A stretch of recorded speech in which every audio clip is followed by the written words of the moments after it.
Do you use AI in your dynamic seat pricing at all? No. In advanced algorithms? Do you, Mr. Anderson? No, not for Will you both individualized agree not to do so going forward? Okay. I don't know that I can agree to not use AI. We use AI in all types of things. We will never use That's what worries me. AI to use personal information. So the insinuation that we're using your zip code, your gender, or any of those things to actually change the prices, I find appalling. Personally, I know there's another travel business, not an airline, that I changed my credit card, and when they figured out that I was using my business credit card, the price changed. I was appalled. That's dynamic pricing. Well, yeah. Well, that's dynamic. When you said dynamic, what we mean by that is actually a 1 hour flight versus a 5 hour flight might have a different price, just like the fare might be different. No, it means that the consumer has no idea. I have no idea what the price is going to be for a given seat on a given flight until I give you all of my personal information. It also means I have no idea if my price will be the same as Katie's price or the same as Corey's price. As I said, we are eliminating all of that information from being gathered. Okay, good. We will still have to get your date of birth before you buy because we're required for security reasons, but we're going to stop collecting it up front. Mr. Anderson, what about you? Will you not commit to not using personal information of any kind to set prices? Yeah, we have no intention of using personal information to set prices. Do you collect personal information before you allow customers to see a price? We do before the seat selection, but that's to accommodate SSRs and who's able to sit in exit row seats. Mr. McGee, do you want to speak to this? You've mentioned this earlier. I mean, the consumer here, we're told, trust us. But then the consumer is also told, but give us all of your stuff. Give us all your information. We'll put it all in here.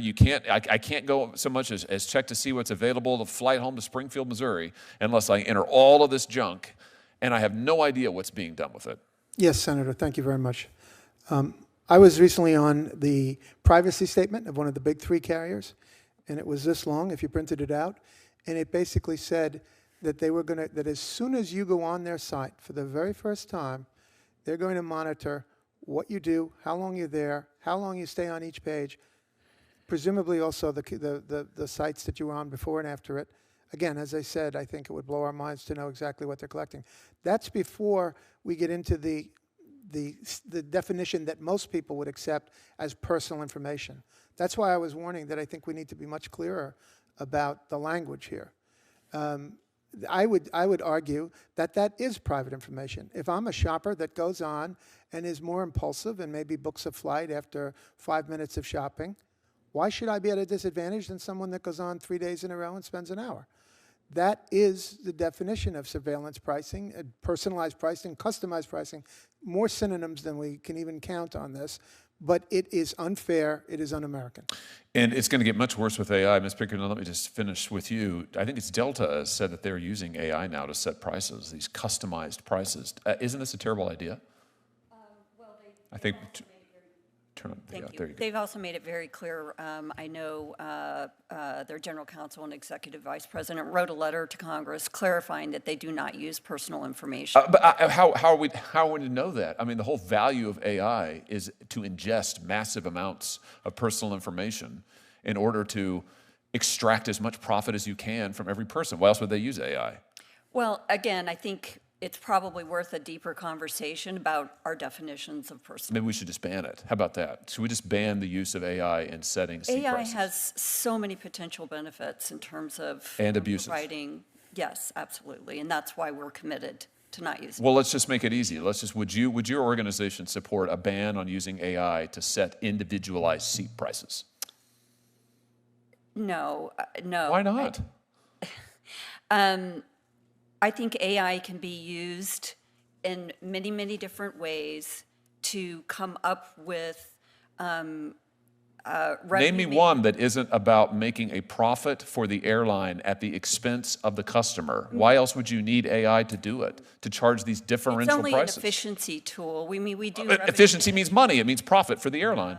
Which, by the way, we're not very good at. I disagree. I think your customers would disagree. Our profit margins are miserably low. We never even are an average profit margin. Okay. So. Okay.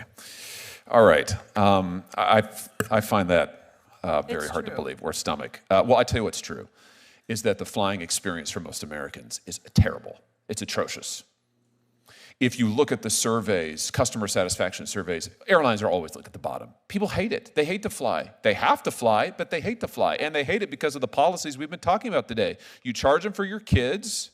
You make them enter all of this personal information. You pay your own employees to harass them. And now you're going to use AI to extract every last penny from them. It's terrible. I would love to show you the J.D. Power and the American Consumer Survey. Listen, I've seen the data, and not only that, I've talked to people all over my state who fly, and I've flown all the time with my small children. It's horrible. It's horrible. And it needs to be better. And I think based on what we've heard today, Congress has got a lot of work to do.